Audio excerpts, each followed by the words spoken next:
amashyi cyane twakire Benitha. Buriya twebwe abakobwa hari ibintu abahungu bakora bikadutangaza. Ukajyana n'umuhungu kuri date mwagerayo bakabaha menu, umukobwa ahita yaka inkoko n'ifiriti, umuhungu akamara na menu iminota 30 ngo mume icyayi. Yoze vrem.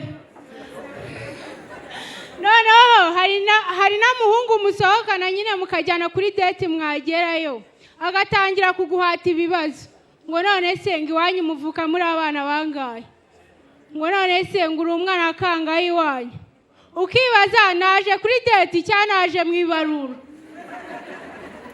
Mumeza twageze abagabo mu minsi yashize bararakaye ngo kuko ngo bafite ubwoba bwo kuba barariye imbwa. Ibaza umugabo muba muri kumwe akakubwira ngo uriya mwana naramuriye. Ibaza umuntu wariye umwana w'umuntu ibaze ageze kumbwa icyo yayikorera.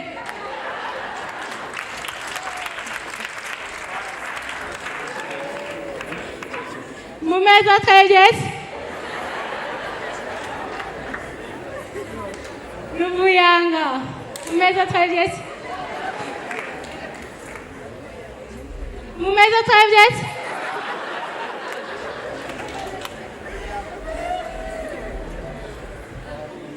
buriya hari ukuntu buri kumwe n'umubyeyi wawe mugatemberana mukajyana ahantu ukabona umuntu wikirishijemo tentire ukamubwira ngo sha papa ngira tentire nanjye nshaka kuzayikirishamo, agahita akubwira ngo uzibeshye uyikirishemo ngo urebe kuzagera mu rugo n'urwo rutwe rwawe, ukamufungana umutwe. Abana bo muri Afrika murabizi iyo umubujije ikintu wajya ngo umubwiye ngo gikore, ukamufungana umutwe ukayikirishijemo wagira mu rugo akakubwira ngo none se ngiyo tentire washyirishijemo ngo nanjye nyishyirishijemo yambera nk'uko ikubereye.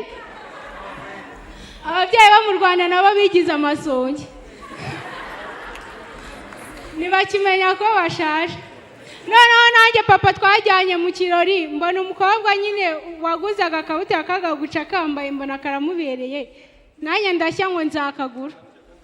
Papa arambwira ngo uzibeshye ukageze mu rugo rwanjye nzagutwikana nako. Mufungana umutwe ndakagura nkagejeje mu rugo akabonye arambwira ngo wakoze kungurira bogisi.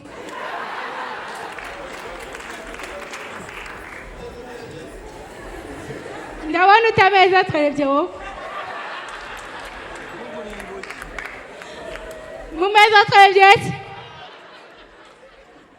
hari ukuntu nyine ukundana n'umuhungu w'umusirimu waba wibereye mu rugo cyangwa ku kazi ukabona kohereje ururabo ruherekeje n'ubutumwa ngo uyu munsi twasangira dinasi, ariko hari ukuntu ukundana n'umuhungu ukagira ngo yarerewe mu mwobo, ukajya kubona araguhamagaye ngo icyuki cyanjye ngo uri hese ngo unsange mu buvumo turebe uko twigenza. Mu buvumo ntabwo muzi ibintu bibamo, habamo imbeba, imiserebanya, ibyugu, tuje abasore bose baba mu buvumo.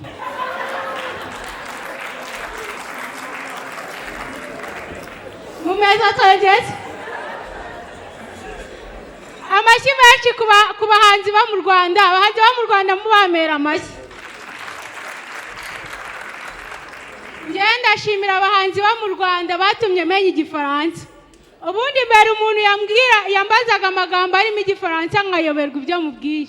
None ubu ngubu umuntu asigaye ambwira ati vuga amagambo arimo Igifaransa nkahita mubwira ati Jesse Juno, nkahita mubwira fude twa, nkahita mubwira manami, nkahita mubwira ati mwanje na spa. Bitewe n'ukuntu nsigaye numva nzi Igifaransa cyane, ndi kuri ya revo ya natera aleluya mu Gifaransa.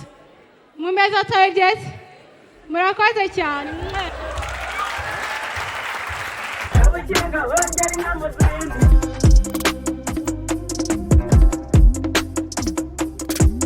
Kabukinga hongera inyana ubwazi, kabukinga